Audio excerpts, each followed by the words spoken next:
എനിക്ക് പലപ്പോഴും സംശയം തോന്നുന്നത് അവിടെയാണ് രണ്ട് കന്യാസ്ത്രീകളെ അറസ്റ്റ് ചെയ്തത്. കേരളത്തിൽ അറസ്റ്റ് ചെയ്തല്ലോ, ഈ പറഞ്ഞ തൃശ്ശൂർ ജില്ലയിൽ അറസ്റ്റ് ചെയ്തല്ലോ. ഏകദേശം ഒരു 11ഓളം വരുന്ന 14 കുട്ടികളെ ഇവിടെ കൊണ്ടുവന്നു. 11 പേരുടെ ആധാർ കാർഡ് ഉണ്ടായിരുന്നില്ല. 2021 എന്റെ ഓർമ്മ. അന്ന് കേരളത്തിന്റെ മുഖ്യമന്ത്രി പിണറായി വിജയനാണ്. പോലീസ് അറസ്റ്റ് ചെയ്തല്ലോ, 3 കന്യാസ്ത്രീകളെ അറസ്റ്റ് ചെയ്തല്ലോ. എവിടെയായിരുന്നു ഈ പറയുന്ന കേരളത്തിലെ മാധ്യമങ്ങൾ? ആരും അതിനെക്കുറിച്ച് സംസാരിച്ചില്ലല്ലോ. ഇന്ന് 2 കന്യാസ്ത്രീകൾ അറസ്റ്റ് ചെയ്യപ്പെട്ട സമയത്ത് KC വേണുഗോപാലിന് വലിയ വിഷമാണ്, ഇവിടുത്തെ പ്രതിപക്ഷ നേതാവിന് അതിനേക്കാളും വിഷമാണ്, കേരളം ഭരിക്കുന്നവർക്ക് ആകമാനം വിഷമാണ്.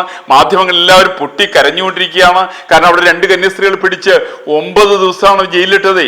9 ദിവസം വലിയ ദിവസങ്ങളാണല്ലോ.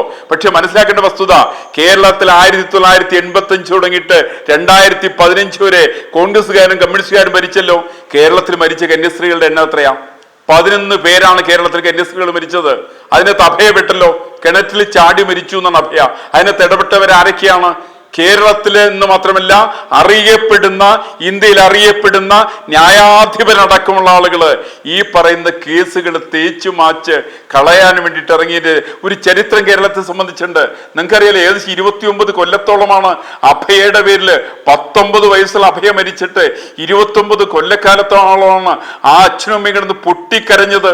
ഈ പൊട്ടിക്കരച്ചില് നമ്മുടെ ഈ പറയുന്ന മാധ്യമങ്ങൾ കേട്ടില്ലല്ലോ, നമ്മുടെ ഇവിടുത്തെ രാഷ്ട്രീയ നേതാക്കന്മാരും കേട്ടില്ലല്ലോ. മറിച്ച് അവരൊക്കെ 9 ദിവസക്കാലത്തോളം ജയിലിൽ കിടന്ന സമയത്ത് അവർ ഈ സംഭവം അറിഞ്ഞു. ഞാൻ മറുചോദ്യം അവരോട് ചോദിച്ചാല് 6 മാസക്കാലത്തോളമാണ് കാഞ്ചിക്കാമകൂടി ശങ്കരാചാര്യ സ്വാമികള്, ജയേന്ദ്ര സരസ്വതി സ്വാമികള് അവിടെ തമിഴ്നാട്ടിൽ ജയിലിൽ കിടന്നത് 6 മാസക്കാലത്തോളമാണ്. പക്ഷെ ആ സമുദായത്തിന് വോട്ട് ബാങ്ക് ഇല്ല. ആ സമുദായത്തിന് വോട്ട് ബാങ്ക് ഇല്ലാത്തതിന്റെ പേരില് കേരളത്തിന്റെ മാധ്യമങ്ങൾ അത് അറിഞ്ഞില്ല. അദ്ദേഹത്തിന്റെ ശിഷ്യനായിരിക്കുന്ന ജയേന്ദ്ര സരസ്വതിയുടെ ശിഷ്യൻ ജയന്ത സ്വാമികളെ കേസില് അദ്ദേഹവും പോലീസ് അറസ്റ്റ് ചെയ്തിരുന്നു. ഇവർ 2 പേരും ജയിലിലായിരുന്നു. ഈ ജയിലിലായ വസ്തുത കേരളത്തിലെ ഒരു മാധ്യമങ്ങളും കാര്യമായി ചർച്ച നടത്തിയില്ല. കാരണം അവർക്കുള്ള വിഷയം പ്രധാനമായിട്ട് വോട്ട് ബാങ്കാണ്, പരസ്യമാണ്, പണമാണ്.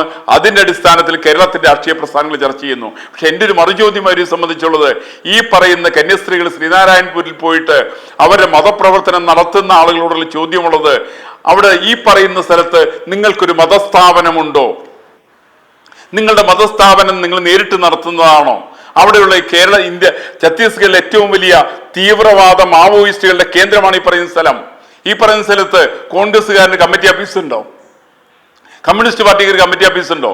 RJDക്ക് ഒരു കമ്മ്യൂണിസ്റ്റ് ഓഫീസ് ഉണ്ടോ? ഇവർക്കാർക്ക് ഓഫീസുകൾ ഇല്ലല്ലോ. ഈ പറയുന്ന സ്ഥലം തീവ്രവാദ കേന്ദ്രമാണ്.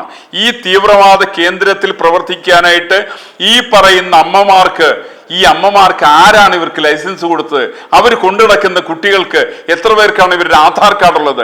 ആധാർ കാർഡ് പോലും ഇല്ലാത്ത ഒരു പ്രദേശത്തെ ജനങ്ങളെ, യുവതികളെ, കുട്ടികളെ തെരഞ്ഞെടുത്ത് അവരെ കൂടി കൊണ്ട് മതപ്രവർത്തനം നടത്തുന്ന രീതിയിലുള്ള ഈ പറയുന്ന അമ്മമാരുടെ പ്രവർത്തനം, അത് രാഷ്ട്രവിരുദ്ധ പ്രവർത്തനമാണെന്ന് പറഞ്ഞാൽ അതിനകത്ത് ഇവിടുത്തെ ഏത് മാധ്യമങ്ങൾ കയറിയിട്ട് ബഹളം വെച്ചാലും ശരി, ചരിത്രം ബോധിപ്പിക്കുന്നത് ഈ പറയുന്ന ആൾക്കെതിരായിട്ട് ശക്തമായ നടപടികൾ എടുക്കാൻ തയ്യാറാവും.